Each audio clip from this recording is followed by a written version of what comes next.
নমস্কার বন্ধুরা, পূজাস মিনি কিচেনে সকলকে স্বাগত জানাই। আশা করি সকলে ভালো আছেন, সুস্থ আছেন। হাজির হয়েছি নতুন একটি রেসিপি নিয়ে। আজ আমি বানাবো বরবটি রেসিপি। বরবটি হয়তো অনেকেই অনেক রকমভাবে বানিয়েছেন, তবে আমি যেভাবে বানাই এইভাবে একবার বানিয়ে দেখুন। আশা করি আপনাদেরও ভীষণ ভালো লাগবে। চলুন শুরু করা যাক আজকের রেসিপি। বরবটি রেসিপির জন্য এখানে 300 গ্রাম বরবটি নিয়েছি। বরবটিগুলো লম্বা লম্বা করে কেটে ভালো করে ধুয়ে একটা ঝুড়িতে জল ঝারিয়ে নিয়েছি। আপনারা চাইলে বরবটিগুলো এর থেকে ছোট বা বড় সাইজে কেটে নিতে পারেন। আর নিয়ে নেব রসুন। এখানে 5-6 কোয়া রসুন ছাড়িয়ে টুকরো করে কেটে নিয়েছি একটা মাঝারি সাইজের আলু। আলুগুলো খোসা ছাড়িয়ে টুকরো করে কেটে ভালো করে ধুয়ে নিয়েছি।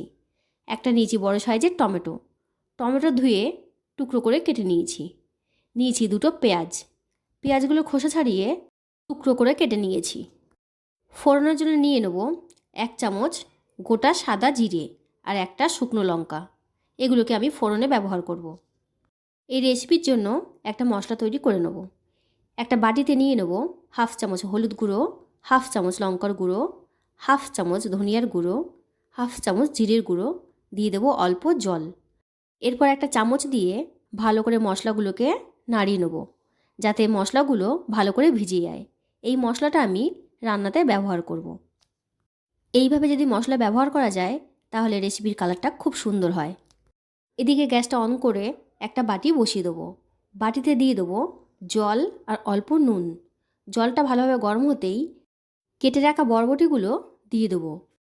বরবটিগুলো দিয়ে কিছুক্ষণ ভাপিয়ে নেব। একটা চামচ দিয়ে বরবটিগুলোকে নাড়িয়ে দেবো, যাতে গরম জলের সাথে বরবটিগুলো মিশে যায়। দেখুন কতটা কালারটা চেঞ্জ হয়ে গেছে বরবটিগুলোর। এবার আমি একটা পাত্রে নামিয়ে নেব। নামিয়ে এগুলোকে জল ঝারিয়ে নেব। এরপর গ্যাসটা অন করে কড়াইটা বসিয়ে দেবো। কড়াইটা ভালোভাবে গরম হতেই দিয়ে দেবো সর্ষের তেল। এখানে আমি পুরো রান্নাটা সর্ষের তেলেই করব। আপনারা চাইলে এখানে সাদা তেল ব্যবহার করতে পারেন। দিয়ে দেবো অল্প নুন দিয়ে তেলের সাথে আলুটাকে লাল করে ভেজে নেব। নুনটা দিলে তাড়াতাড়ি আলুগুলো নরম হয়ে যায়। আলুগুলো ভালো করে ভাজা হয়ে গেছে। এবার আলুগুলোকে একটা হাতা দিয়ে তেল ঝারিয়ে ঝারিয়ে তুলে নেব। আলুগুলো তোলার পর ওই তেলেতেই দিয়ে দেবো একটা শুকনো লঙ্কা, অল্প গোটা সাদা জিরে। শুকনো লঙ্কা আর জিরে লাল হতেই দিয়ে দেবো কেটে রাখা রসুনটা দিয়ে লাল করে ভেজে নেব। ভাজার পর দিয়ে দেবো কেটে রাখা পেঁয়াজটা দিয়ে ভালো করে নাড়িয়ে দেবো। পেঁয়াজটা ভাজার সময় দিয়ে দেবো একটু নুনটা দিয়ে পেঁয়াজটা লাল লাল করে ভেজে নেব। পেঁয়াজটা লাল করে ভাজা হয়ে গেছে। এবার দিয়ে দেবো কেটে রাখা টমেটো দিয়ে বেশ কিছুক্ষণ নাড়িয়ে দেবো। যতক্ষণ না টমেটোর কাঁচা গন্ধটা চলে যায় ততক্ষণ পর্যন্ত নাড়াবো। দেখুন বন্ধুরা, টমেটোগুলো কি সুন্দর নরম হয়ে গেছে। এরপর দিয়ে দেবো ভিজিয়ে রাখা মশলাগুলো দিয়ে বেশ কিছুক্ষণ ধরে কষিয়ে নেব। কষানোর সময় গ্যাসের ফ্লেমটা মিডিয়ামে রাখবো। দেখুন বন্ধুরা, মশলা থেকে কেমন তেল ছেড়ে এসছে। এবার দিয়ে দেবো ভেজে রাখা আলু আর সেদ্ধ করা বরবটি। সাথে দিয়ে দেবো পরিমাণ মতন নুন। সব একসাথে 2-1 মিনিট কষিয়ে নেব। সবগুলো একসাথে কষানোর সময় গ্যাসের ফ্লেমটা লোয়ে রাখবো। আমার এই চ্যানেলে ঘরোয়া রেসিপি সহজেই দেখিয়ে থাকি, যা আপনাদের নিত্য প্রয়োজনে লাগবে।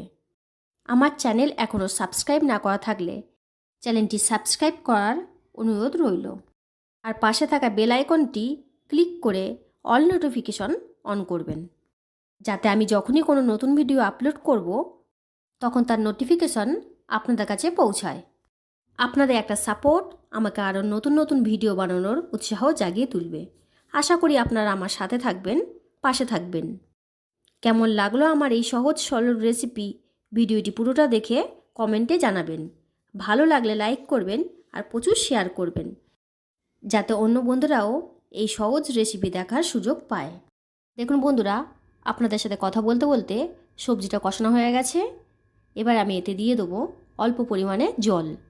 এখানে যে বাটিতে মশলা ভিজিয়ে রেখেছিলাম সেই বাটিতে অল্প জল দিয়ে ওই জলটাই দিয়ে দেবো। এখানে আর কোনো জল ব্যবহার করব না। এবারে ভালো করে সবজিগুলোকে নাড়িয়ে দেবো। নাড়িয়ে ঢাকনা দিয়ে ঢেকে দেবো সেদ্ধ হওয়ার জন্যে। ফিরে আসছি সেদ্ধ হওয়ার পর। দেখুন বন্ধুরা, কালারটা চেঞ্জও হয়ে গেছে, জলটা প্রায় শুকিয়ে এসছে। এবার আমি দেখে নেব সবজিগুলো ভালোভাবে সেদ্ধ হয়েছে কিনা। তার জন্য একটা আলু ভেঙে আর বরবটি ভেঙে দেখে নিলাম। ভালোভাবে সেদ্ধ হয়ে গেছে।